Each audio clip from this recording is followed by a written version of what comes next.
Hey guys, David here, and welcome to Digital Outlook. Guys, what an absolutely amazing day this Thursday has been in this XRP ecosystem, and we've got some big news. Now, the Chicago Mercantile Exchange Group, the world's largest derivative markets guys out there, is coming out. They've announced with an XRP regulated futures products. And guys, I'm going to tell you, this puts XRP in league with Bitcoin and Ethereum for institutional grade financial products, and guys, into a market where you literally see billions upon billions of dollars flowing through, and it is a major deal.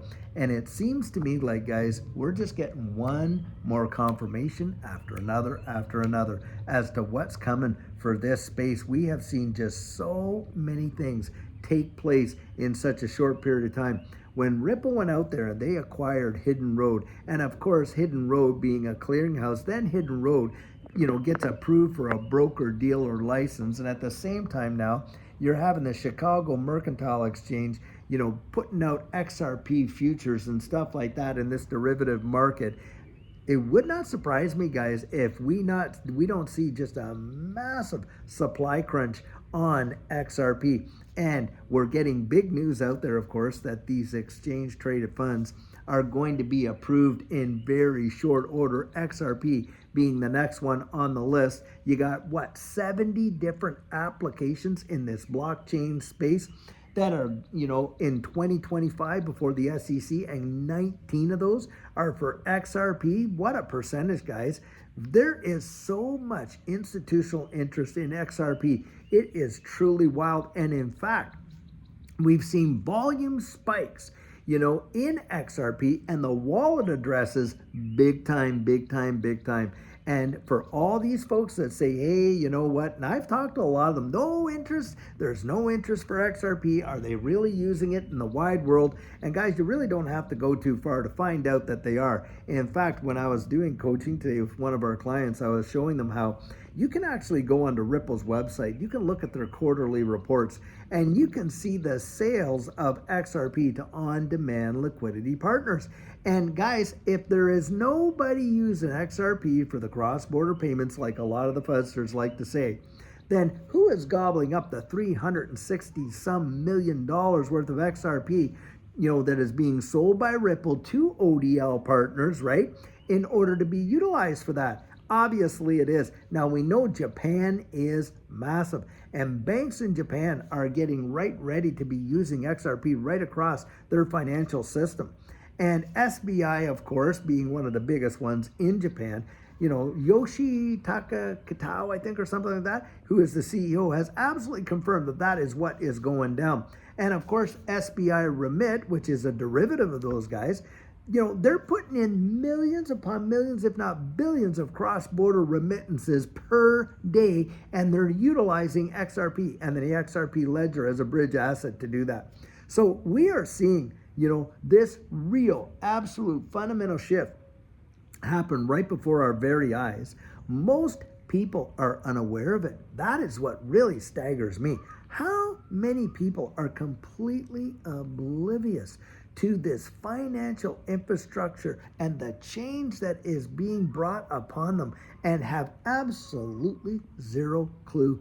Guys, what do you think is going to happen when the masses start really cluing in and seeing all of these changes? Well, I'll tell you what, the institutions will have already gotten in, that's for sure. I mean, they've known about it for a good while. And of course, when you see all that kind of stuff and all the 1,700 non-disclosure agreements that Ripple has regarding the escrow, you more than likely, come on, the institutions are already out there. They're getting all their ducks in a row. We're watching nation states, they're getting all their infrastructure, getting their ducks in a row.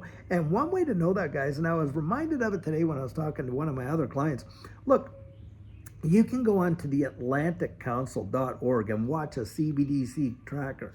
Practically every nation on earth is at some point in the development of their central bank digital currencies, or the stable coins that they're going to use, or whatever. But in this distributed ledger technology, with the innovation and the evolution of their monetary instruments, they are already there. So the world is going there. We know it. The thing is this: most of the average folks that are living in the wide world, they have zero clue. Now, when they clue in, I'm telling you what, it's going to be like an absolute dam bursting waterfall moment. And when this space literally goes bonkers and they start just diving in head first, they will, guys. Why? Because that's what the system is going to be reliant on. And it's like basically being at the burgeoning days of the internet. Now, I know back in the early days, only kind of like geeks and different people had an actual,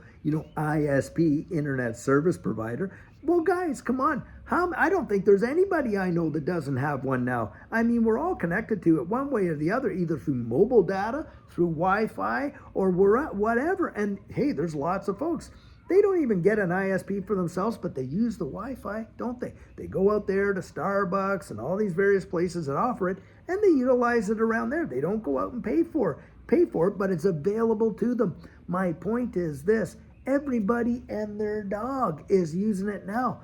What do you think is going to happen in this space from a financial perspective in the internet of value when people really start cluing in and everybody is using it, guys? I'm telling you, from my estimation, looking down the road, that is going to be such an explosive moment for this distributed ledger technology space. And boy, has Ripple and XRP positioned themselves to be one of the absolute tip of the spear leaders in this market. And guys, you know that they are seeing it literally from every angle. I mean, they bought Metaco for the custody side. Now they got Hidden Road for the clearinghouse, and of course the broker dealer side. I think they took on PolySign. They're invested in so much, and of course utilizing all of that with the XRP ledger, and of course the issuance of RLUSD as a stable coin. And it's my guess, guys, if America's not going to go the CBDC route where the central bank is going to do it, they're going to partner with private companies. And think of who they're going to partner with. I mean, you're listening to Scott Bessent literally defend, the use case for XRP and the fact that RLUSD is out there and they're going to use stablecoins to underpin the dollar. My guess is this, guys, you're going to watch a public-private partnership take a hold here, and you're going to see a shift in the actual structure of what's going on. And remember this, the Federal Reserve itself is not a government entity. They themselves are they're quasi between being government and private. And that's why I think we are going to see this kind of partnership. And in this space, wow, can USDT Tether, can they, live up to the micro rules? No, they can't, and they have no interest doing it. When FIT21 goes down, I don't think that they're going to be able to do it either. But RLUSD, guys, total compliance.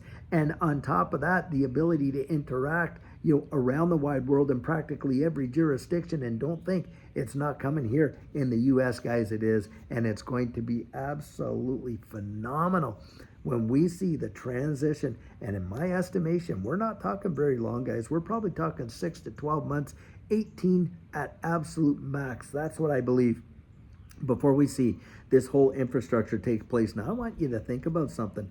What do you think that is going to do with the value proposition for these assets right here? Do you think they're going to be staggering around $2 for XRP? And so I don't think so, guys. I think, and this is my personal biased opinion, I think it's going to go absolutely bonkers. And will we see the same level of volatility that we've seen in the past when the bear markets do come? And they will come, I believe that. But are they going to drop, 80 to 90% in value? Come on. Guys, when the regulatory framework up there, what happens? Well, the risk comes down. When the risk comes down, the volatility, guys, comes down with it. I don't think we're going to see what we've seen in the past. That's going to be a major, major deal in terms of just how, impactful these assets are. Because the risk in that capacity, think about this. For you and I, look, we bought these things at cents. Some people, they're getting them recently, they're buying it $2. When the day comes when these things are selling for 20, 30, 40, 50, $100, I'm going to tell you something. That right there is going to be phenomenal. Now, look, I remember when you could buy 10,000 XRP, guys, for what, $2,000? 10,000 XRP now cost you over $23,000. Big, big difference. Well, Think about it, guys. When XRP is at 20 bucks, 10,000 XRP is going to cost someone $200,000. Think about that. You're going to watch that there's not going to be so many people out there being able to accumulate the levels in which you and I have been able to accumulate. It is not going to be the same. And this is what you want to think about. Where do you want to accumulate? If you believe in it, if you're investing in it, if you're taking that risk, think down the road, guys. Think down the road at what you and I are actually investing in.